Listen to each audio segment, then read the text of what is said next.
Welcome everybody. Wishing you a very good day. We are so grateful to Mahamedhanandaji Maharaj ji, editor Vedanta Kesari, Sri Ramakrishna Ashram, Chennai. He has been very kind to talk to us. He will speak on a very, very important topic, that is message of Swami Vivekananda to mankind. It will be especially very, very important for us because only last Sunday the Mayavati Ashram president talked to us about Swami Vivekananda, the Advaita Ashram, and Advaita. So people would be more inquisitive. And next Sunday, we will be having a lecture by Swami Aryanandaji, and the subject will be stress management. And I would like to also mention to you in the very beginning that that we are going to have the birthday celebration of Akhandanandaji Maharaj on 6th of October. Akhandananda Maharaj ji, as you know, is one of the 16 disciples of Sri Ramakrishna, and also we'll try to have some bhajan because it happens to be the Mahalaya day. So now let us come to today's program. We have entered a very milestone. This is the 20th lecture, and what can be a better better time that Sri Maharaj Mahamedhanandaji is speaking to us to celebrate this 20th lecture. And we started this lecture series just to give people sustenance and happiness so that they can face effectively the stress and strain of the pandemic and also can develop a spiritual perspective. Let me some of you may know Mahamedhanandaji Maharaj, who is a great spiritual scholar. Swami Mahamedhananda is a monk of the Ramakrishna Math and Ramakrishna Mission, a monastic order centered around Sri Ramakrishna Paramahamsa and established by Swami Vivekananda in 1897. He has been involved in value education activities for the last 2 decades. Initially, he served in Belur Math, the headquarters of the order, and then for over 9 years, he served Ramakrishna Mission Vidya Mandira, a fully residential undergraduate to PhD college for men in Howrah, West Bengal, India, as a hostel superintendent and the joint controller of examinations. From August 2016, he is serving as the editor of the Vedanta Kesari, a cultural and spiritual monthly English magazine published from Sri Ramakrishna Math, Chennai. He is the mentor of students of Vivekananda Study Circle in an Institute of Technology, Madras, whom he addresses every Sunday. With these words, I would request our Vice President, the Vice President of the Ramakrishna Vedanta Society of Philippines, Ms. Rosana, to speak a few words. Then our Swamiji, our Minister in charge, Swami Udaranandaji, will introduce Swami Mahamedhanandaji for today's lecture. Rosana, mic is yours. Rosana. Rosana, you are there? So Maharaj ji, I would request Udaranandaji Maharaj ji to kindly introduce Swami Mahamedhanandaji. No, introduction is already given. She has joined. Rosana she has joined, but you speak and then Rosana will join. Let us speak. To save time. Please. Rosana, please talk. Rosana. Okay, Maharaj. Good afternoon, everyone. Welcome to our. What is this? No, internet sir, problem ko sana. He live in going in again. He has problem internet. Busana. Hello. We cannot hear. Okay, I will say talk something. You can later on join. Yes. I, on behalf of Ramakrishna Vedanta Society of Philippines, welcome you all, and I'm very grateful to Mahamedhanandaji for kindly accepting our request. We are very grateful and thankful to you, Maharaj, for kindly accepting our request. You see, many people now that we send out the invitation, they tell me there are hundreds of YouTubes classes already going on. Why you want to add more by doing this? What benefit it is giving to us? It is already there. At the click of a button, we can hear the net is full of YouTube.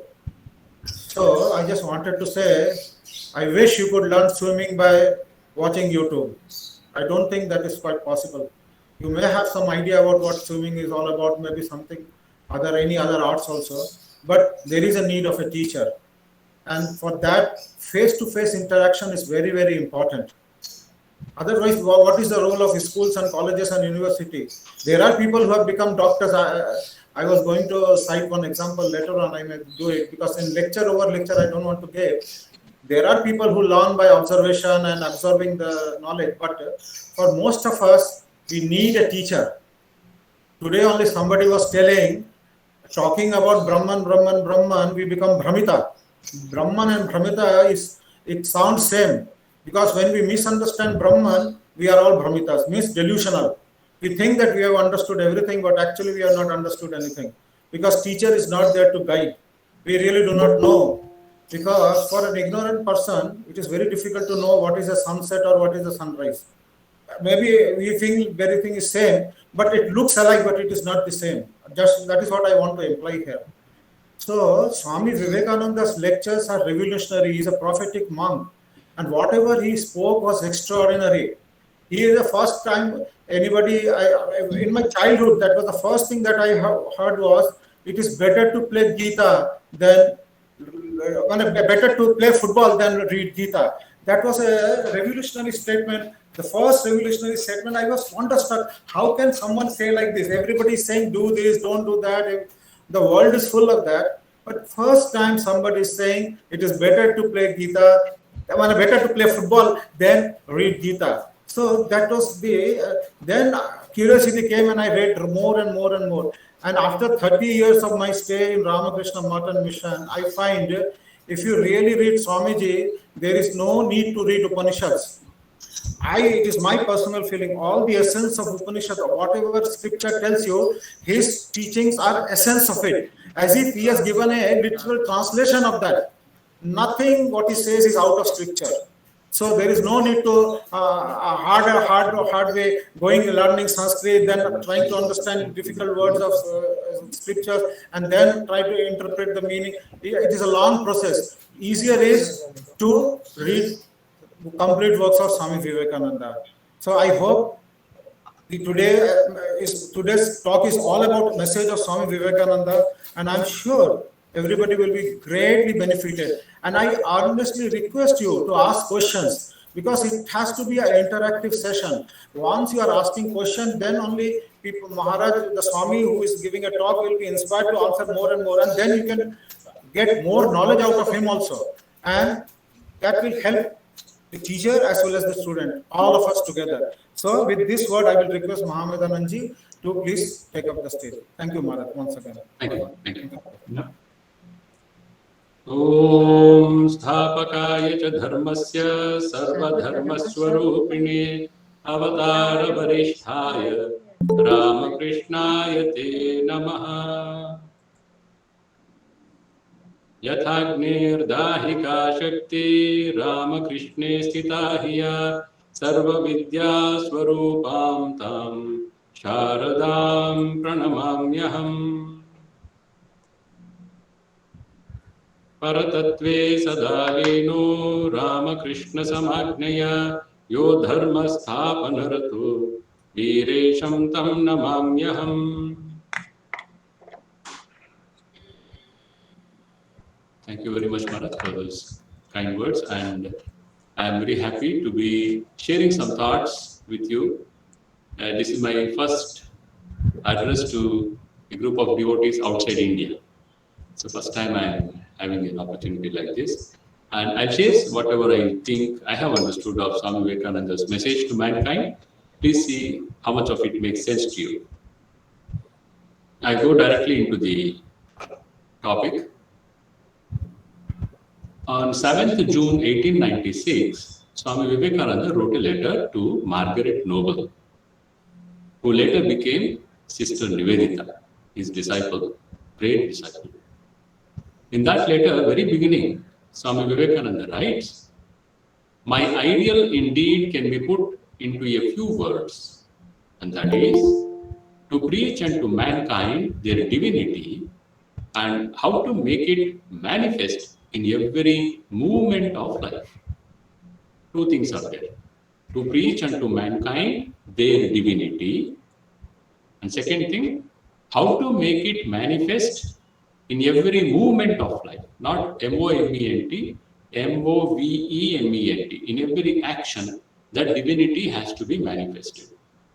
First, to tell human beings, tell fellow human beings that you are divine, to discover that divinity, and then to express it in every action. This is my ideal in life, Swamiji says.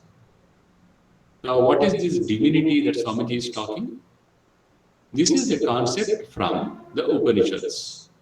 Upanishads are the foundation texts of Sanatana Dharma, which is commonly known as Hinduism. And as Swamiji was pointing out, Swami Vivekananda, he is the embodiment of Upanishads. Swamiji himself, he writes, "I preach only the Upanishads. If you look, you will find that I have never quoted anything but the Upanishads." And of the Upanishads, there are so many ideas and so many messages from the Upanishads. So Swamiji is pointing out, and of the Upanishads, it is only that one idea, strength. So Swamiji is declaring, I preach only the Upanishads. I have never quoted anything but the Upanishads. And of the Upanishads, it is only that one idea, strength. Strength, strength, strength. He says from every page of these Upanishads, I see this idea coming out. Abhi, fearlessness. Fearlessness. Be strong, be brave. So that is the message of strength that Swamiji wanted to give. And he called it man-making message. Man-making should not be understood in terms of gender.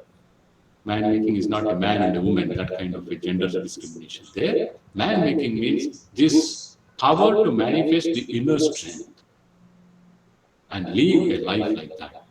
That is man-making. Now, what is the message of the Upanishads? There are, as I said, various dimensions to it.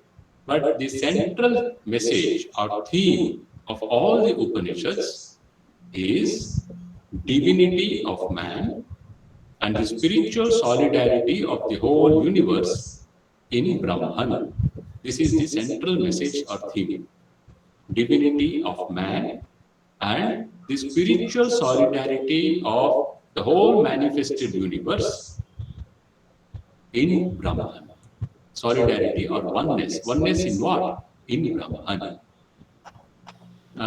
What is Brahman? We have already had sessions and lectures on this.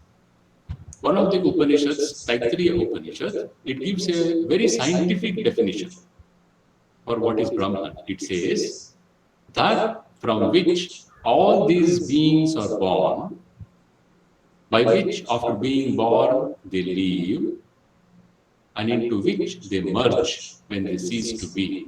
That is Brahman.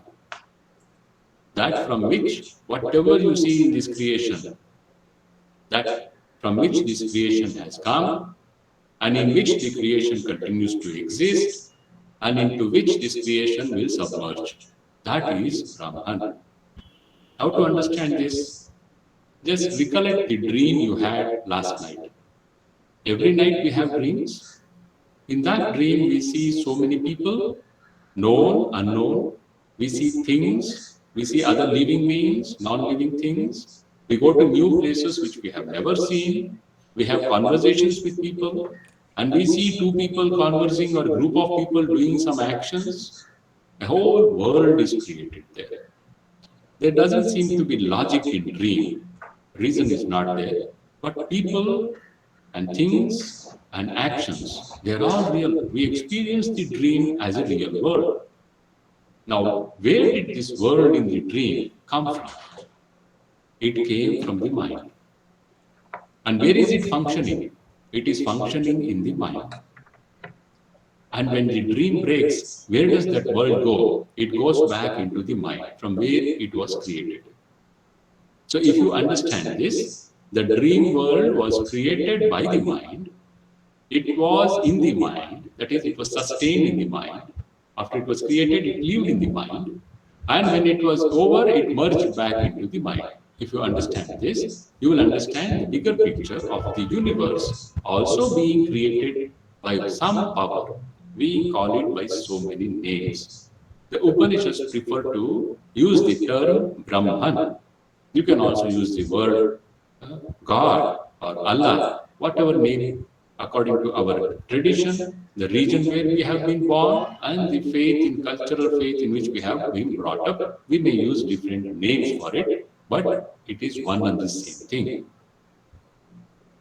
This Brahman, the Upanishads repeatedly draw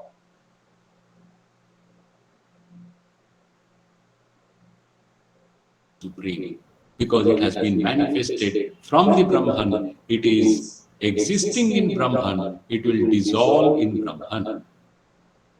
If we want an English word for that, we can use consciousness. That is the one word which comes closer to it now. Consciousness. Everything has arisen in it. It is living in it. It will subside in it. Another example, Sri Ramakrishna himself gives this. In the ocean, there is a wave. On the wave, there are millions of bubbles. The ocean, if we take it as consciousness or Brahman, the wave is energy, what we call Shakti. The ocean is Brahman, the wave is Shakti. The ocean is consciousness, the wave is energy. Sri Ramakrishna tells us, Brahman and Shakti are abhed. They cannot be separate, they are one and the same. How? Like the gem and its luster. You have a diamond. Can you separate the luster of the diamond from the diamond? No. Like fire and its power to burn. You cannot separate them. Like water and its wetness. Can you remove wetness from water? When you say water, it is wet. Like milk and its whiteness. Like the snake and its wriggling motion. You cannot separate it. Like that, Brahman's aspect is Shakti. When that ocean is standstill, that Shakti is not manifest. And in that ocean, suddenly there is a manifestation of Shakti, that is the kinetic manifestation. That Shakti, we, in the Sanatana Dharma, we see it as a feminine principle, Adi Shakti, Parashakti, so many names for it. Now on that wave, there are millions of bubbles. Everything you see around you, wherever you are sitting, look around, whatever you see is matter. Break it down to the final particle, it is atom. Atom is nothing but energy. All living and non-living things in this universe, planets, space, everything is filled with atoms. It is made of atoms. And atoms is, we know, energy. That energy we call Shakti. Energy cannot be created, it can only be changed. Now this wave, we will not go deeper into that, only this much we will understand. The wave and the bubbles, they are created by the ocean, they are living in the ocean, they will subside into the ocean. This is the fundamental concept, understood, discovered, realized and present to us by our rishis, Upanishadic rishis. They were scientists. They discovered this. The laboratory was their own inner personality. They went inside and discovered this truth and gave it to us. Now, Swami Vivekananda is a modern rishi. he once again represents this in English language suitable for the modern times. That's why he came. The same Upanishadic message, he gave it to us in a way which we can understand. And over thousands of years, there were so many unnecessary things added on to this message. There were distortions, there were some mistakes which had crept in because of wrong interpretations. So Swamiji came again and he says, go back to the Upanishads. We have lost our way and so many superstitions have entered into the Sanatana Dharma, Hinduism, and we are not powerful, we don't have the strength because we have forgotten the true message of the Upanishads. The true message of the Upanishads is, you are that consciousness. That consciousness, another word Swamiji prefers to use is divinity. You are that divinity. You are that consciousness. Atman is another word. The Upanishad uses this word, Atman. You are the Atman. And second message of the Upanishad is, the whole universe is one. There is solidarity. Why? Because the whole universe is created by that ocean, created by that consciousness. And it is living in it and it is merging in it. So whether it is living or non-living, the whole universe is one consciousness, one manifestation as energy. This is behind Swami Vivekananda's message. Whatever he speaks, this is the background to that message. What is that? You are that divinity. You have to discover it. Now, one word we use, Jivatma. What is Jivatma? Jivatma, you can go to that example of the bubbles on the wave. A bubble on the wave, it has a shape, it has some colors. It is colorful. According to the Trigunas, it gets colors. The time and the space of the bubble is so small. It occupies maybe a few millimeters in space, and its time maybe is 5 seconds. After that, it dissolves into the wave. Again, the wave throws up another bubble. Now, the bubble, let us say a man or a woman or a thing. Let us talk only about men and women. A bubble which has an individual identity created by its body, mind, and ego, imagines that it is independent, not connected with the other bubbles, and it does not understand its own relationship with the wave and through the wave with the ocean. It thinks, I am an independent entity. I don't see any connection with anyone else. I live, they are also like me, but I am separate. So this individuality, the sense of individuality created by body, mind, and ego makes this consciousness function like a Jivatma. Why does it think it is not connected with the wave and ocean? What made it think it is separate from the wave and ocean? It doesn't even see the wave and ocean. Why this has happened? We say there is no answer for that. It is called primal ignorance. Avidya, Maya, so many words for it. Primal ignorance. Now, because it thinks it is separate from everyone else and everything else, and it doesn't know its own source, which is the wave and the ocean, and it thinks it is just that body, mind, ego, it develops attachment for the body, mind, ego. That is the first level of strong attachment.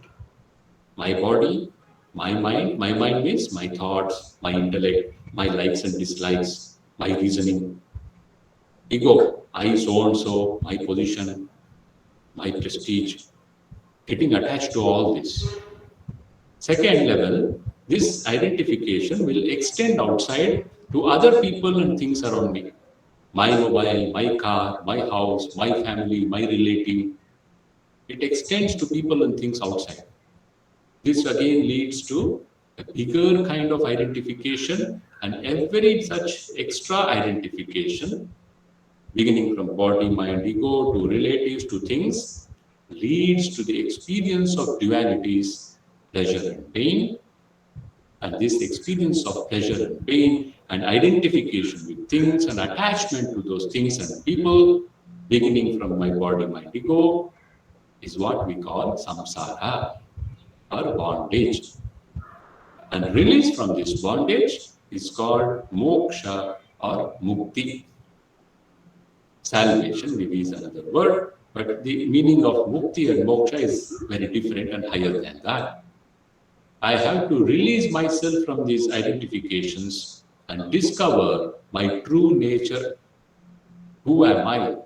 That is the question the Upanishad asks us. Ask yourself, who am I? Am I this body? Am I this mind? Am I this ego? Who am I? Now, that will take us in a different line.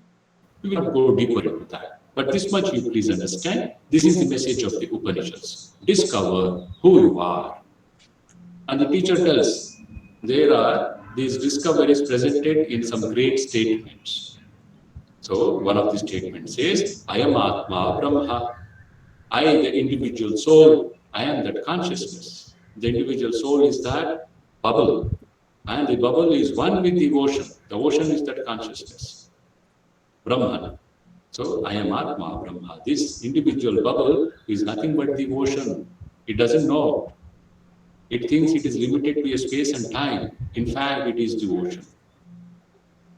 And then, again, the Guru comes and tells, Tattvamasi, you are that. You are that consciousness. You are the ocean, oh bubble. Don't think you are a small bubble. Now the bubble has faith in its Guru, so it goes inside and discovers its true nature, going into the layers of human personality, and it discovers, of course, I am consciousness. It is called self-realization. Atmasakshatkar is the word. And when it discovers its true nature as consciousness, it says, Aham Brahmasmi, I am that consciousness. Now when it comes out and sees all the other bubbles, it sees the different colors of bubbles, men, women, young, middle-aged, old, healthy, sick, good, bad. So many varieties in body and mind and in the ego. But behind all that, it also knows now, yes, I see this multiplicity. I see all the differences. White skin, black skin, yellow skin. So many differences, rich, poor. But I know everything and everyone have come from that one source, which is what I call Brahman, consciousness. Sarvam Khalvidam Brahma. Everything is nothing but consciousness, Brahman. This is the discovery of the Upanishads. And Swamiji says, I have preached only the Upanishad. And what is his message? His message is to preach unto mankind their divinity, that is, discover that you are the consciousness and manifest it in every movement of life. It is not enough if you intellectually discover it. It has to be manifested in your every thought, in every feeling, and in every action. That will be possible only when you realize it. As Maharaj was telling, intellectual understanding can lead to confusion. So that is why Swami Vivekananda repeatedly says, religion is realization. It is not believing in something. I accept you, whatever you say, I'll accept you. Accepting is not going to end. Acceptance means the beginning of practice. I have to realize it now. The Upanishads say that is the real test of truth. Now in this life, you have to realize the truth. It will not do to say, I will realize it after I die. Who knows? Who knows what happens after I die? Now I should realize. And the Upanishads say, yes, that is the highest purpose of human life, to discover who you are. Another way in the Bhakti Marga is God realization, it is called. God realization, self-realization, both are same. Now coming out of this bondage to my body, mind, ego, and secondary identification outside people and things is what we call moksha mukti. This is the background of the Upanishads. And now we remember Swamiji says, my ideal is this, to preach unto mankind their divinity and how to manifest it in every moment of life. Now we'll come to another statement of Swami Vivekananda. He says, man is a compound of animality, humanity, and divinity. Three terms he's using. Man is a compound of animality, humanity and divinity. In our language, it will be Pashutva, Manushatva and Daivatva. Pashutva is animal, Manushatva is humanity, humanness, Daivatva is divinity. So man is a mixture, a compound of these three. What is animality? Animality is identification with body and senses. And when we are so identified, our mind functions dominantly from the subconscious level. That means subconscious level is controlling our life. And what is in subconscious mind? It is a huge storehouse of impressions. Impressions of our every past thought, action and feeling. Impressions created as the fruit or result of those actions, thoughts and feelings of this life and so many previous lives. That vast storehouse is what we call subconscious mind. And these old impressions, they function as tendencies, pravrittis, it is called. Pravritti means I have a tendency for doing something, liking something, behaving in a particular way. Why? Even as a child I display this. Why? Because I have picked up that tendency by my own previous action, thoughts and feelings. Now this subconscious mind, when it controls the life, we say we are living like an animal. I have a desire to eat something. I have a desire to experience some sense pleasure. I do it. As though someone is programming my mind goes again and again to the same thoughts. My mind goes and tries to enjoy and do the same kind of things. Maybe my buddhi or intellect tells me when I am in a saner condition, that is not a good choice. But still, I find I am doing the same thing again and again. Why? I am forced to do it. Something from inside me forces me to make those choices. That is the subconscious mind's impressions. So when I am dominated by subconscious mind, I have no control over my thoughts and feelings, no control over my imagination, and my energies and thoughts and activities and time is spent in satisfying the needs, hunger of body and senses. Then we should know I am living like an animal. I may be very intelligent, well-read, good-looking, rich, and with all that, just an animal. An intelligent, good-looking animal. An animal does not mean evil. It is not necessary you are a tiger or a lion or a hyena. It can also mean a sheep. Animal is one which is dominated by its body and senses. Whether it is a wild animal or a pet animal, it is an animal. Many people live at this level, at the animal level. Next is the humanity, Manushatva. Sri Ramakrishna says, he can be called a Manushya, a human being, when he awakens to higher thoughts. When a man awakens to higher thoughts, then he is a man, then he is a human being. If he does not awaken to higher thoughts, and his ideas and thoughts are all focused on nourishing, protecting, and enjoying the physical level, he cannot be called a human being. He is an animal. He may well like to call whatever he wants. I am a PhD, I am a doctor, I am an engineer. For all that, you are just an animal. So what are these higher thoughts? Is it a PhD or something like that? No. Higher thoughts is that which is beginning with this question, who am I? What am I? What is life? What is my connection with this life? Where did I come from? Where will I go? These are fundamental questions. Once I awaken to these questions and I seek answers to them, then I live like a human being. Without that, I may be a good person, do some good actions also, but for all that, still a good animal. Now, how do I know if I am functioning at the human level? The conscious mind dominates my life. That is, the conscious mind leads my life. My life is led by the conscious mind, not by my subconscious mind. Subconscious mind, I have no control over them. They come and capture my mind and lead my life. That's an animal level. Human level, my life is led by my conscious mind. What is this conscious mind? It is the buddhi, the power of discernment. Life is full of choices. Every day, every moment, life gives us choices. Now you have a choice to listen or not listen. You may sit and daydream. And if you listen, you have a choice to listen first and then see whether it makes sense, or you may reject it offhand. Because we can never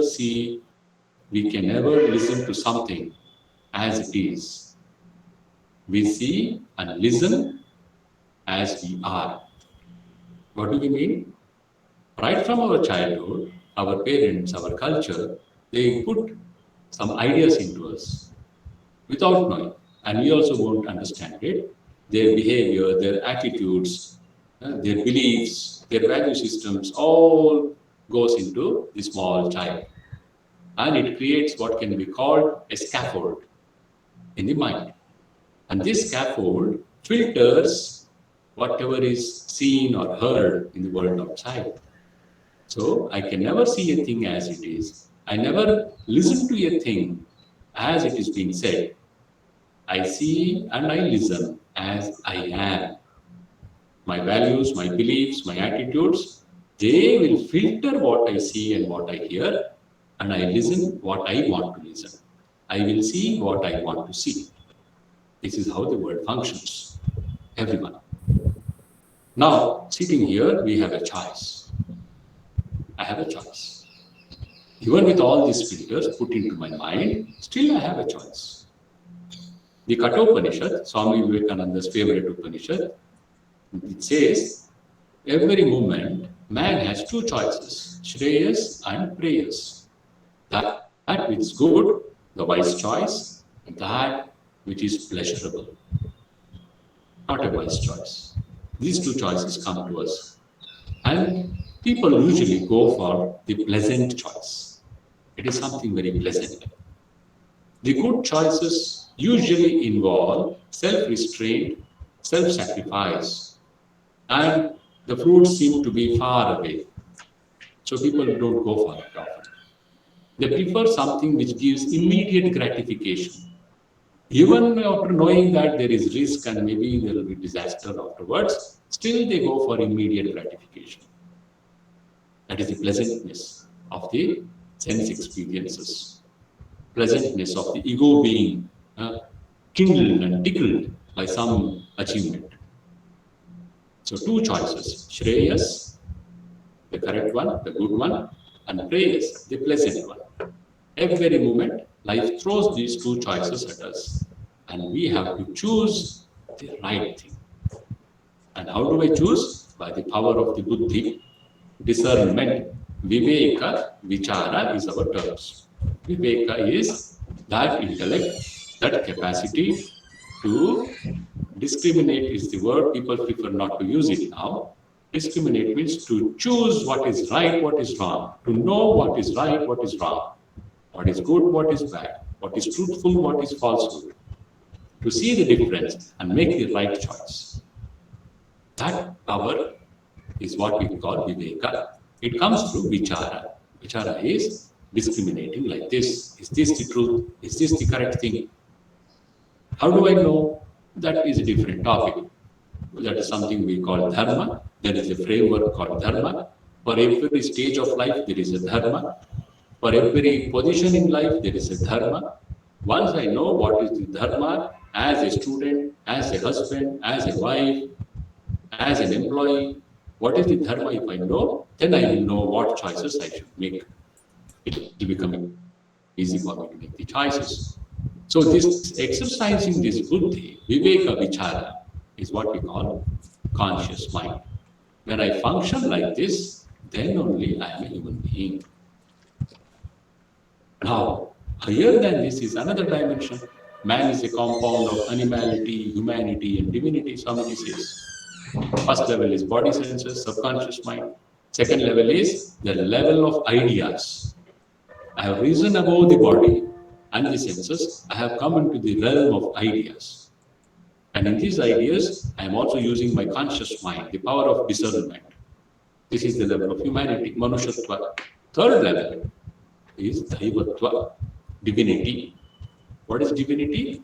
It is the superconscious mind level of mind, subconscious mind, conscious mind, superconscious mind. The superconscious state of mind where we intuitively perceive the higher truths of life. It is not through reason. Through intellect you understand Brahman. That is at the human being level, Manushatva level. When you realize it, experience it, it comes through something we call intuition. At the subconscious level, it is instinct. At the other side, other end, superconscious level, it is intuition. Below, instinct. Same as with other animals, instincts. But at the superconscious level, it is intuition. How do we know this truth? How do we perceive it through intuition? It will happen when the mind becomes pure. When the mind becomes pure means when the mind is rid of its desires to enjoy the body senses and its attachment to the things and people outside, as it goes inside and purifies, removes this attachment, delusory attachment to things and people, and all the other good qualities. It develops love, self-sacrifice, and so many aspects for that. Then, as the mind becomes purer and purer, the power of intuition is awakened in the superconscious mind. That man or woman starts functioning at the superconscious mind, and he or she perceives the truths of life. What she or he had read in scripture now is revealed in a new light because the mind has become pure. Then that person slowly discovers the inner divinity. I am consciousness. That self-realization is the goal of life. So most of us, most of the people in the world, they function at the level of the animal and the human being. Pashutva, Manushatva. They keep mixing. It is not that one is whole and whole animal or another person is totally only human. It is always a combination according to the place and things. Sometimes the animal becomes strong in us, sometimes the humanity becomes strong in us. It keeps fluctuating. Now this evolution from the animality to humanity to divinity is what we call spiritual life.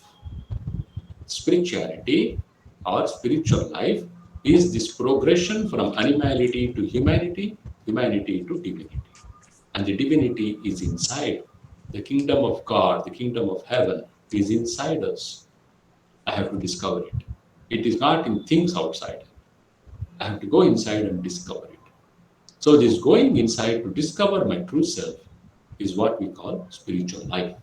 It is not simply believing in someone. It is not believing in some scriptures. It is not believing in some ideas or dogmas.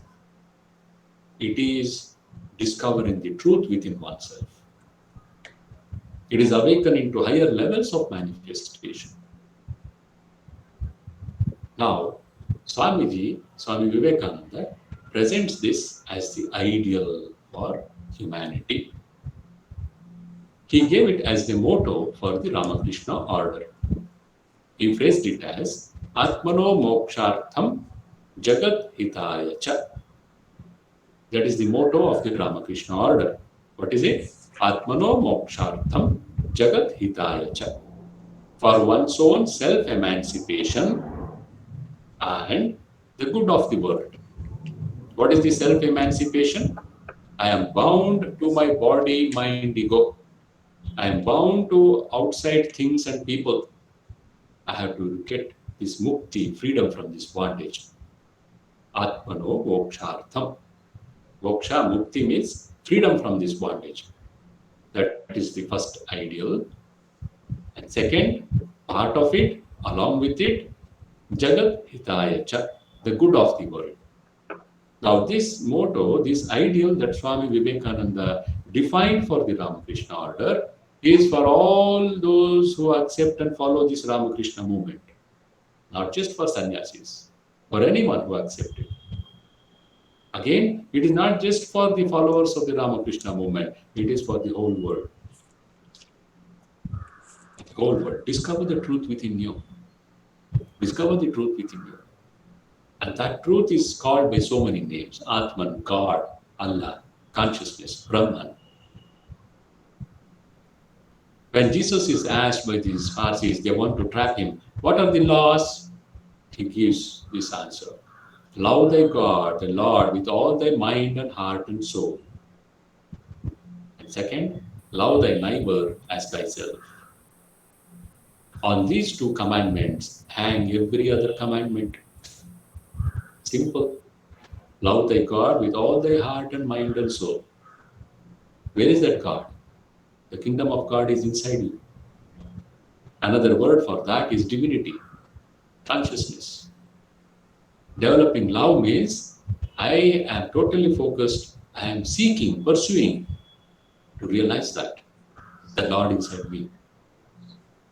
Simultaneously, love thy neighbor as thyself. Why should I love my neighbor as thyself? Because he and I are one. We are from the same ocean, same wave. The forms are different. A male, a female, young, old, rich, poor, intelligent, stupid, good, bad. But these forms are not the true identity of the person. The individuality is illusory. It is nothing but the ocean and the wave. So you and I are one as the wave. You and I are one as the ocean. That's why I have to love you, my neighbor. Love thy neighbor as thyself. Because he and I are one. Now this is the message Swami Vivekananda has given for the Ramakrishna order. Atmano mokshartham jagat hitaya cha. So how do I attain this self-emancipation, freedom? Swami Vivekananda prescribes the practice, harmonious practice of all the four yogas. It is Sri Ramakrishna's message, you see. Swamiji has presented it to us like that. You see the emblem of the Ramakrishna order. You will see there the snake with the raised hood, which represents the Kundalini Shakti, the path of Raja Yoga. The sun, rising sun, which represents light that dispels darkness, called ignorance, which is the path of Jnana Marga, knowledge, path of knowledge. Then the lotus, which is in the world but is unattached to it.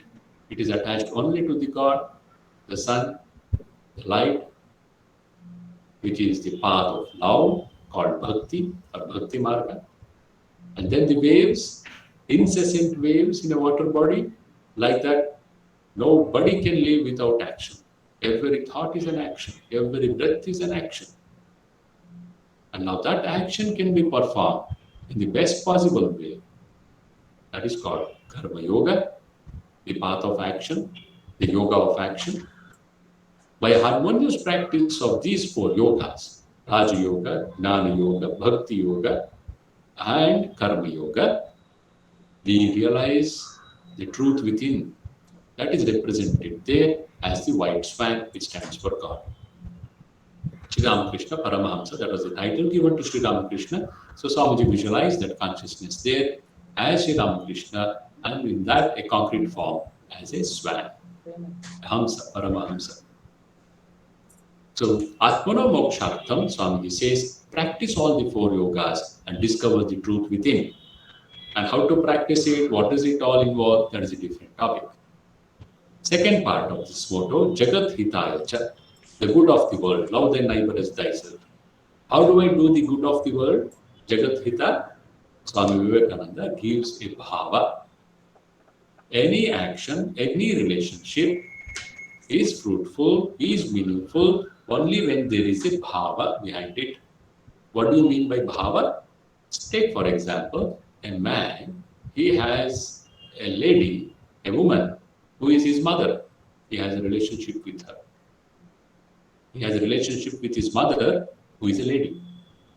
He has a relationship with his wife, who is also a lady. He has a relationship with his daughter, who is also a lady. There may be all three ladies, but every relationship has a different bhava. One of sacredness, one of humility in front of mother, one of love and a different kind of feeling with a wife, one of concern, care, pure love for a daughter. There will be three ladies, but the bhava makes the difference in the relationship. So that bhava, every action, every relationship will have a bhava, a feeling, an attitude. So how will I serve the people? How will I love thy neighbor as thyself? How will I show my love? We know the best way you can manifest, you can show love is through service. If you love someone, you serve them. How do you express love? Not just giving roses. You serve them. Swamiji says, serve fellow human beings, looking upon them as the Lord Himself. Shiva Gnane Jiva Seva is what he teaches us. Shiva Gnane Jiva Seva.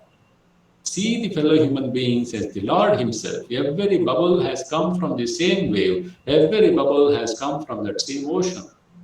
It is the Lord Himself, that consciousness, Brahman, manifesting as these bubbles. You are also that. So simultaneously, this spiritual practice is happening in two dimensions. We live in two worlds, outside world and inside world. We live in both these worlds. So spiritual practice happens in both these dimensions. In our Ramakrishna tradition, every day, morning and evening, we sit for meditation. We visualize the Lord within us and our identity with Him. There is a particular spiritual practice method, sadhana paddhati for that. But you cannot keep your eyes closed and meditate 24 hours a day. You will open your eyes, say after 1 hour or 2 hours. You have to live in this world. And when you live in this world and interact with people, interact with this bhava, that they are all forms of God. So that becomes whatever work we are doing. I may be a housewife, I may be an officer in a company, whatever work I am doing, that is my service to the Lord. Where is this Lord? Lord in the form of all the people around me. Lord in the form of this society. So I make every effort to make sure that my work is perfect. Yoga karma sukhaushalam. That is the reason I want this yoga. But it is not simply exercise. Yoga is excellence in work. Unattached excellence in work. And unattached excellence in work as worshipping the Lord. Atmano mokshartham jagat hitaya cha. So Ramakrishna Mission, Ramakrishna Math, Ramakrishna Mission, some people mistakenly say it is an NGO organization. No. We are not an NGO organization. We are a spiritual organization. Every activity that we are doing is our worship to the Lord. So this is the message of Swami Vivekananda to mankind. Discover the truth within yourself. Manifest it in the world outside through your action. And that action will be done as service to the Lord who is manifested as this universe. The whole universe is the Lord. Serve Him through your work. Your work is worship. Work becomes worship when I see this universe as the Lord and serve it. So this is Swami Vivekananda's message to us. Discover the truth within and serve the Lord outside with that worshipful attitude. Atmano mokshartham jagat hitaya cha. Jagat hita with the bhava Shiva Gnane Jiva Seva. And he gives his final call, arise, awake and stop not till the goal is reached. It cannot be achieved in 1 day or 1 year. You have to be at it continuously until you realize it. Don't stop. What is the goal? Discover the truth within and see the truth in the manifest universe. And what do you mean by seeing the truth in the manifest universe? serving it as the Lord Himself. I have presented these thoughts, and if you have any questions, I'll be happy to take. Thank you. Thank you very much, Maharajji, for such illuminating and very useful lecture. And what could have been the better way of having this 20th lecture, where we got so important messages like discover the truth in yourself, serving the Lord, the whole universe is one consciousness. You are that divinity, you have to discover it, and we can discover its true nature through self-realization or Atmasakshatkar. And religion is self-realization. So thank you, Maharajji. Before we start the question answer session, we would request our Vice President, Ms. Rosanna, to speak a few words, and then Maharajji will receive questions. Thank you very much. I have one suggestion. I want to maximize the question answer session, please. Okay? That's okay. That's okay. So, Rosanna, please. So, we now can have the question answer. So, please introduce yourself. Please be brief. And whenever you finish, you please mute yourself. Thank you. Nirmal, with your permission, can I ask a question? Sure, by all means. Maharaj, my name is Hiranya Mukhopadhyay. I come from very close to the Balloon Mott anyway. My question is, Maharaj, which has been bothering me in all the lectures, whenever Maharaj comes and talks about Upanishad or Swamiji's idea, and I'll continue to ask these questions all the Maharaj till I am satisfied. In your lecture, the first part, quite often the reference came of a character, I, quote unquote I, who is asking that who am I? That I is not the Brahman, because Brahman is not an ignorant character. Please help me to understand who is that character I, who is asking this question. What is his form? How do I identify that I? Okay. The first thing when you get up from sleep, the first thing you realize as you get up from sleep is, I am late, I have to go, I have to do something, I am feeling a little more sleepy. There is someone there who is claiming ownership of the body and the thoughts. There is something. Don't bring any sex into it. It is neither male or female. It is just Spurana is the word. There is just an awareness that I am. I am a man. You remove this man. I am. In the deep sleep, when you come out, suddenly, sometimes you don't know whether it is day or night. You don't remember at that moment whether you're a man or a woman. You only know I am. I am. That I am is that bubble. Take the example of the ocean wave bubble. The bubble thinking that it is a bubble. First, it only knows I am a bubble. Then it says I am a fat bubble, I am a young bubble, I am a thin bubble, I am a rich bubble, I am an intelligent bubble, I am a bubble with a family, I have other bubbles, I have responsibility, I love these other bubbles. It extends its, in a fraction of a millisecond, it extends out and claims ownership for all the things and people around. You wrap those identifications. Just if you are very keen to know about this, Ramana Maharishi's literature can help you. All you have to do is, not that easy, all you have to do, just keep quiet without answering any question the mind asks. Who is this I? Don't ask that question. Whenever a question comes like that, Ramana Maharishi says, ask another question, to whom is this coming? It finally comes, it coming to me. Then just without phrasing it, Who is this me? Where am I? Ami K? Who am I? Ami Ki? What am I? Because it's a neutral gender. There's nothing there. Just staying without following the thoughts. Initially, the mind will only go to sleep. Mind knows to function only with thoughts. You try to still the thoughts, as it happens in meditation, people fall asleep. Because they are not used to a condition without being thoughts. If there is no thoughts, the mind will sleep. But with repeated practice and sincere practice, you can come to a state where without falling asleep, you will be there without thoughts. It is a state one can achieve through any paddhati.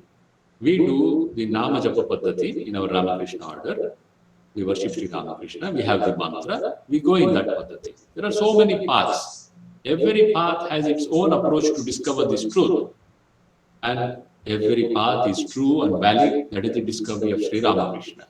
He says, as many faiths, so many paths. And all these paths lead to the same goal. It cannot be that there only some people will reach it. It can be that some paths will take a longer time, but they will also finally come to this truth. So this I, it is there, but it is not there. If the bubble asks, who is asking this question? You will say, because you think you are a bubble and there is a manifesting, you are asking this question. Actually, you are not there. There is only the wave, and the wave also is not there. There is only the ocean. Now, if the bubble starts asking this question, where is my I coming? It will get more and more trapped into some kind of a confusion. Don't try to answer that question, because you will only be using words. You will again start using concepts, which is all from the mind. If you want to answer that question, you need words, you need ideas. It all is again in the realm of the mind. And that I is behind the mind. So if you try to answer this question, you will never go inside. You won't go inside if you answer this question, because your mind will not allow you to go inside. It will ask, it will take questions, it will take answers, it will take up everything. And whatever you do, you are in the realm of Nama and Rupa. Nama is word. First came the word, Bible says. Here we say first came the Omkar. Same thing. You are in the realm of the words and you are in the realm of forms. If you cannot understand anything without use of this Nama and Rupa. And as long as you are trying to answer, you are in the realm of Nama and Rupa, you will not go inside. So, to discover, really discover who I am, who is this I, don't seek an answer. Just stay there. Don't follow any thought. When it comes, withdraw. That is renunciation. Renunciation, highest renunciation is renunciation of thoughts. It is not renouncing something or some position or giving up meat or something. That is not real renunciation. Highest renunciation is renouncing even the thoughts. That is the highest stage. So what happens when there is no thoughts? The ordinary mind will fall asleep. When the mind becomes pure, it is awake without thoughts. In our common experience, we don't even know what it is to be awake without thoughts.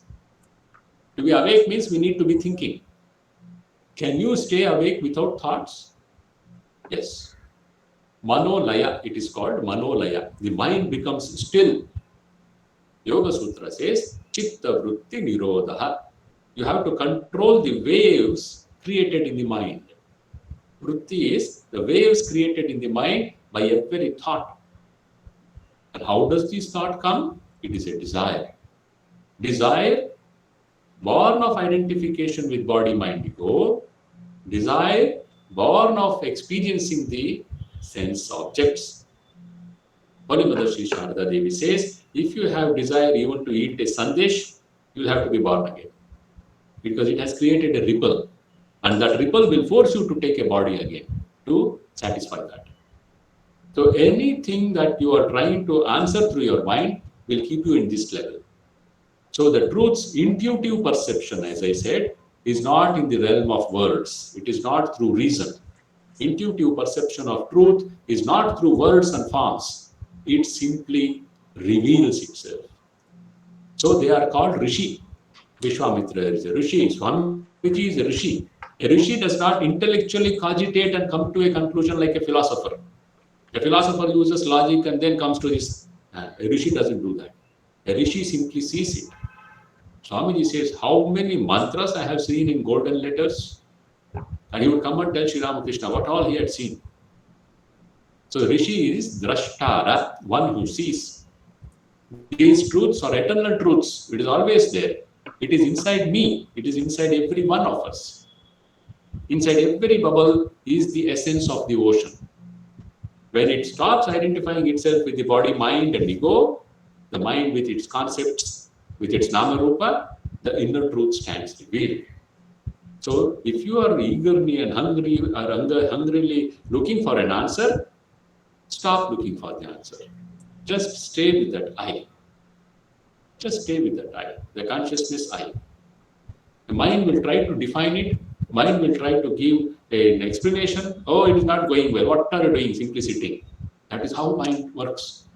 Swami Turiyananji, one of the direct disciples, he is one night sitting in meditation on the banks of Ganga, long after Sri Ramakrishna's Mahasamadhi. He is a great yogi, perfect embodiment of Sthita Prajna. Sometime late in the night, early in the morning, 1:30, 1 o'clock, absolute silence. Ganga is still flowing and he's sitting there, nobody anywhere. Suddenly he heard a voice. Enough, come, let us go home. He's shocked. Who is this telling me to go home? He looked around. There is nobody anywhere near him. He is sitting on the ghats of the Ganga meditating, but he clearly heard this voice. Enough, get up, let us go home. Then in a flash he realized it was his own mind which was speaking. He had perfectly stilled the mind and the samskara inside him was telling him, enough, get up, let us go home. Turiyananji says, I had no home to go, but the mind is telling me, enough, get up, let us go home. This is what Jesus Christ calls the Satan tempting him. What Buddha calls the Mara tempting him. And what Sri Ramakrishna says, the Papa Purusha, which came out of him. It will be there. So if you try to use your intellect, certainly we should use intellect, buddhi, viveka, vichara, to know what is correct, what is wrong. But that will not take me finally. It will help me to purify the mind. And then it is His grace. How does that intuitive perception of truth happen? By His grace. The Upanishads says, Sri Ramakrishna says, every saint says, do your work, then wait for His grace. The Lord's grace will come when you work for it. You take one step, He takes 10 steps. So you want to discover that I consciousness, don't use your mind. Don't use any words, just stay with that consciousness. You will see the mind will refuse to stay. It will give comments, it will tell you are a fool, it will give so many other questions, it will raise, it will give, bring that comment, this thing, so many quotations it will give. It will not allow the mind to still down. You refuse to accept any of that, let what happens, happens. Let me see. Whatever you want to put, you put both hearts, and still. I remain a witness. Sakshi Bhava it is called. I practice remaining a witness, then these thoughts will subside slowly. And what will be left is your I consciousness. After that, what will happen? First go there, then you will see it will lead you ahead. It will lead you ahead. Now from Chennai, there is a temple town called Kanchipuram. Yes, Maharaj. Now I want to go to Kanchipuram and it is dark. Let's say it is dark. How do I go? I have a torch. I will flash the torch. I can see 7 feet ahead of me. I will use that torch, walk that 7 feet. And as I walk, the next 7 feet is revealed to me. If I say, I want a torch which will show me the path all the way to Kanchipuram, will I ever walk? I will not walk because I won't have such a torch. This torch which shines the light for 7 feet, if I start walking, by the time I walk few feet, another few feet is added to me. And slowly at one point of time, I will reach Kanchipuram, 75 kilometers away. So this much I have understood. Now walking is practice. Walking is what we call practice. An ounce of practice is worth tons of theory. Practice. one single moment of wholehearted prayer to the Lord. Any form of Lord that we worship. I worship Sri Ramakrishna. You may worship Jesus Christ. What does it matter? Wholehearted prayer. Love thy God with all thy heart and mind and soul. That's all we have to do. That is the walking the 7 steps. 7 feet I can walk. As I walk, things will reveal itself. Beginning to walk, that is spiritual practice, is the fundamental thing. Thank you, Maharaj. And then it is a wonderful explanation. I actually moved few steps ahead today. That to understand that whatever I do, as you said very clearly, the mind will not allow me. Mind will put shape in it, mind will put color in it, and it will distort my thought process. So basically, therefore, the bottom line is, which has come in many other lectures, our lectures, that have this desire, pray to God, one day God will show you the light. That's it. Yes. Thank you, Maharaj. As we move few steps ahead in our spiritual journey, I would request now Stephen, if he has anything to ask or any observation to make or any thoughts to share with Maharajji. Yes, Stephen C. here. I'd like to ask, everyone is divine and a Brahman, but how do you deal with bad people? How can you treat them as Brahman? Yeah. Thank you. Yeah. A father has 3 children. One is very silent, another is very wild, one can be very, very mischievous, breaking things, stealing things. Will the father say, how can this thief be my child? He has given birth to the child. There are differences in the 3 brothers. These differences are created by the tendencies in the mind. Intrinsically, it is the same consciousness. But the consciousness, when it manifests as a personality, that personality engages in thoughts and feelings and actions, and every thought, feeling and action creates what we call karma phala. This is a fundamental principle of Sanatana Dharma, the law of karma. The law of karma says, whatever actions you do, you will have to reap the fruits of those actions. If those actions are good, then it is good results for you. If the action is something bad, then it is wrong. The fruits are bad for you. What is good action? Good action is unselfish love for fellow human beings. And that unselfish love manifesting as selfless service. And Swami Vivekananda adds, bringing an element of bhakti, devotion into that service. Serve the fellow human being as God himself. Now that is the way when I do that. Now this person who has continuously done wrong thoughts, wrong feelings, wrong actions, his tendencies will be for doing the same kind of a thing. He functions from the subconscious mind, on the animal level. So it has become a habit for him to think and feel and do wrong actions, selfish actions. Wrong need not be very terrible, devilish. Someone who is very selfish, crooked, there is also wrong actions. So slowly they become more and more inclined, automatically their energy flows in that direction. So we call, as a society, we call these people wicked people, bad people. That is only his mind functioning like that. Inside it is the same thing. Same consciousness in him, same consciousness in me. Suppose you keep a prism here and you keep a red flower. There is a prism here with a red flower. Remove this other side, you keep a blue flower. The prism will reflect that color. Do you mean to say the prism has a color? Prism is pure consciousness. Whatever these colors is what we call gunas. 3 gunas is the concept. Sattva guna, Rajo guna, Tamo guna. There are 3 qualities. Permutation, combination of these 3 qualities makes a man think and feel in a particular way. Sattva guna, Sattvic is very pure, noble. Rajo guna, that is more calm, quiet. Rajo guna is restlessness, a lot of action. Tamo guna is very dull, lethargic, and more like an animal. more into eating and procreating at that level. Now, every one of us, we have a combination of these three gunas. By pure thoughts and pure actions, the sattva guna becomes more. That person's mind will automatically lead him towards doing good things. But whether his mind leads him towards do good things or this person's mind leads him towards doing bad things, both are same. He is a good man, he is a bad man. But is he first and fundamentally not a man? He is a man. He has a human body. A man or a woman, he is a human being. He has a mind. The functioning of the mind makes him look bad, crooked, wicked. The functioning of this mind makes him look good, bad. But fundamentally, both are men, human beings. Fundamentally, every human being is from the same source.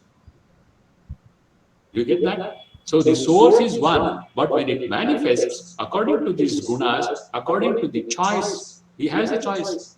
Upanishads say every human being has this choice, shreyas and preyas. Why some people choose bad? When did the chance start choosing the bad? There is no answer for that. The Upanishads don't accept this tradition, this idea. There is a fundamental difference here. The Sanatana Dharma, Hinduism's, the Rishi's discovery of life is cyclical. It is not linear. There is no time when this creation was done, and there is no time when creation will end. Here, in this understanding of life, it is cyclical. It is a continuous process of creation, preservation, and dissolution. Creation, preservation, dissolution. And this is linked with the movement of the solar system in the Milky Way galaxy. And there are 4 yugas, 4 stages of human existence. Sattva Yuga, Treta Yuga, Dwapara Yuga, Kali Yuga. There are 4 cycles of these things, so social progress. And this is again linked with the movement of the solar system in the Milky Way galaxy. As it moves further away from the center of the Milky Way galaxy, there is a denser manifestation of the matter. So this is a science which they understand and they present it like that. So how the society as a whole functions. In Sattva Yoga it is said everyone is tuned to Sattva, everyone is very good, very pure. You say it is heaven, everyone is noble, good, pure. And there is a downfall. Downfall, they say, why did it happen? So they say there is a movement also of matter because mind is also matter. Mind is subtle matter. Mind is subtle matter. And this mind is also energy, Shakti. This comes from that which I call consciousness or God or Brahman. Now there will be another question. How is it that Hinduism has so many gods? Now on this wave, remember that ocean wave bubble? On this wave, there are special bubbles. These bubbles are never in confusion. They always know they are the wave, they are the ocean. I and my father are one. I call it mother. In that culture, he calls it father. I and my father are one. How are you one with your father? The bubble knows it is the wave and the ocean. And when I love this bubble, the special manifestation of this bubble, I call it Ramakrishna, I call it Jesus Christ, I call it Krishna, I call it Rama. When I love that, I am loving my own true self. Because this bubble, special bubble, is a perfect manifestation of the divinity. When I love that, I am loving my own true self. That is the easy path to discover my true self. This is the path of bhakti. So when I love Krishna, I am discovering my own true self. Because that Krishna is the same consciousness. When I love Ramakrishna, when I love Jesus, it is the same consciousness which has manifested there. And when I love and surrender, I discover my true self. My oneness with the Lord. Some may prefer to realize the oneness, or some may prefer to stay separate from that. I would like to maintain my individuality, but be filled with love for Him, whatever the form which I worship. And that can be any form. It can be any form.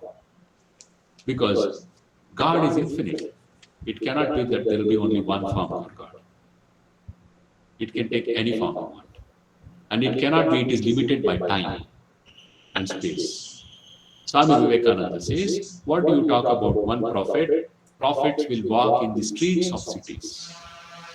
Every human being has that potential to discover the truth. Today's villain is tomorrow's saint. It is only a matter of time. And it's not just a human being, every living creature. He says the difference between an amoeba and a Buddha is only in terms of manifestation. Consciousness is same. Yes. Consciousness is the same. What a nice answer. And how to discriminate between you. God and Thank you very much. spirituality is the journey from animality to humanity to divinity, a constant journey. I have a question, Maharaji. You see, you mentioned about the Christian sentiment, love my neighbor as myself. Then you also talked about Atmamakshanam Jagat Hitaya Cha, that is working for the good of the world, that is serving the fellow human beings, Shiva Jnane Jiva Seva. So that being so, why do we see and how do we, what will be your interpretation of so much of huge divisiveness and all pervasive divisiveness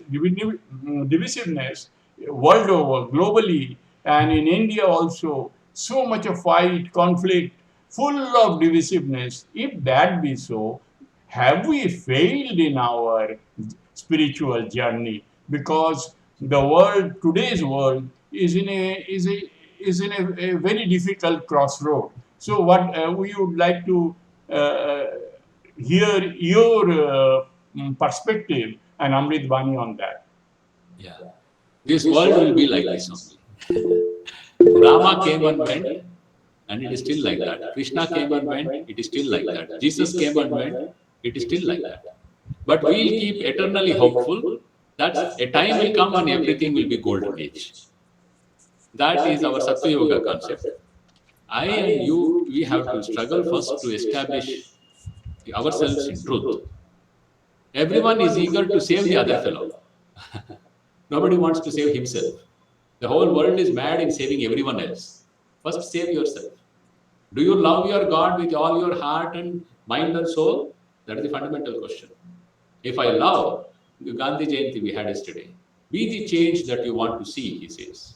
Now, I have to learn first to discover the divinity in me. And then, I will be an inspiration for someone else to evolve. And this universe goes like this only. Swamiji calls it a dog's tail. How much ever you may struggle to make it straight, it will always be curled.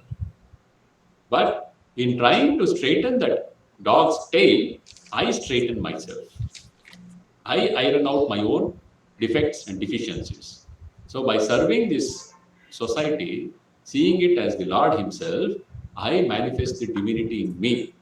What happens to society is not in my control. It is the God's will. The one who created this universe, it is running as per his will. Is it possible that the creator has no control over his creation? It is by his will, it is working like that. So all I can do is, do I have the power to correct his creation? And the idea that people still carry, that there is only one expression of truth, only one form of understanding the truth, only one faith is correct, that is creating so much of misery on this earth. What I have received is the only truth. 5 people, Sri Ramakrishna says, 5 blind people went to see and understand an elephant. They had never touched an elephant. They went to touch an elephant and see, what is this elephant animal? One touched the trunk. He said, oh, I understood what is an elephant. It is like a long pipe. Another touched the leg. He told, you fool, I am touching the elephant and I understand it is like a banana tree. Another fellow touched its ears. And he told, you 2 fools, I can clearly touch and see elephant is like a big winnowing fan. Third fellow touched its stomach. All you 4 fellows are fools, clearly blind fellows and idiots. I am touching an elephant, it is like a big drum. All 4 were correct. But to claim that only I am correct was foolishness and blindness. God is infinite, experiences can be infinite. To claim there is only one faith, Only one scripture, only one godhood or avatarhood or prophethood is at the root of all disharmony. Swami Vivekananda says in the complete works, inspiration never filters down through one personality to whole humanity. To claim that one personality is the source of inspiration for whole humanity for eternity, and you say God is infinite. How is that? If I learn to love whatever form of God I worship, whatever scripture I accept, if I love God, every other disturbance will be ended. One who loves God cannot cheat, cannot lie, cannot hurt others. Whether he sees this manifest universe as God or not, whether he sees it only as a creation of God, even if it is good or bad, he cannot hurt others if he loves his Lord. Did Jesus hurt anyone? No. Did any avatar hurt anyone? No. Dharma, yes. When Jesus saw them doing business in the temple, he took a whip and slashed them nicely. Doing these horrible things in my father's house? Krishna also did that. Rama also did that. Yeah. But there is love. It's like a mother beating a child. Mother beats the child. Does that mean it will not love? It loves, but it beats. She beats the child, but she loves the child. So there is one creation. There is one power, and that the Upanishads declare the highest realization is the whole universe is one consciousness. Everything is that, living and non-living. And you will see now physics, theoretical physics talks in the same language. If you want to say scientific religion, then you will see Vedanta is the scientific religion. Upanishads don't talk about gods. Upanishads don't talk about worshipping this form or that form. That comes much later in the Puranas. Common people will not understand this. So they need a form. That doesn't mean it is wrong. That doesn't mean it is wrong. But at the highest level, you understand everything is one consciousness. And the cutting edge research in theoretical physics now is consciousness and energy. We are trying to understand this. What is energy? What is consciousness? And the Upanishads speak of the same thing. Consciousness they call Brahman, energy they call Shakti. So the question of good in the world, or so much of discord and disturbance and evil and suffering in the world, is part of creation. It is part of creation. All I can do is pray and make myself free from all violence, inside, outside. That's all we can do. Thank you very much, Maharajji, for such a kind of solution and insight. We have time for the last question. So if anybody has anything to ask or some observation or get some thoughts of Maharajji, you are welcome to ask the last question. Thank you very much.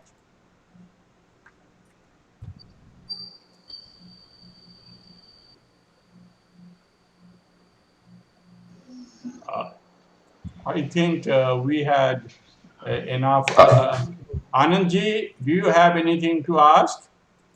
Just expressing a few thoughts. Pranam Maharaji, I happen to be right now in Mexico, though I was very much associated with the Philippines, and it's very early in the morning. So pardon my confused thoughts at this point of time.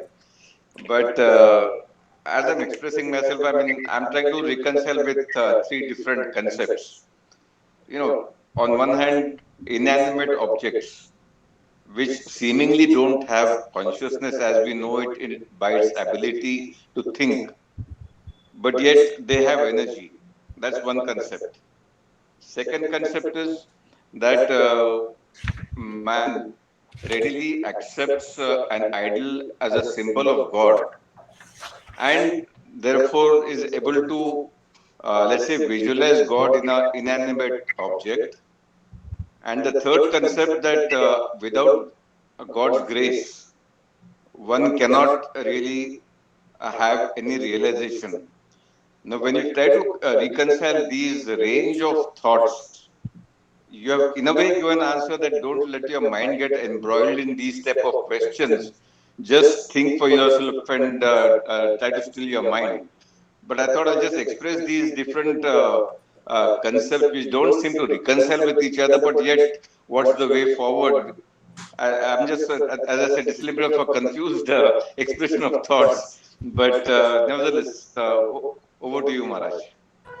I will not go deep into that. But inanimate thing is, you say, because it does not think. Consciousness is not thinking.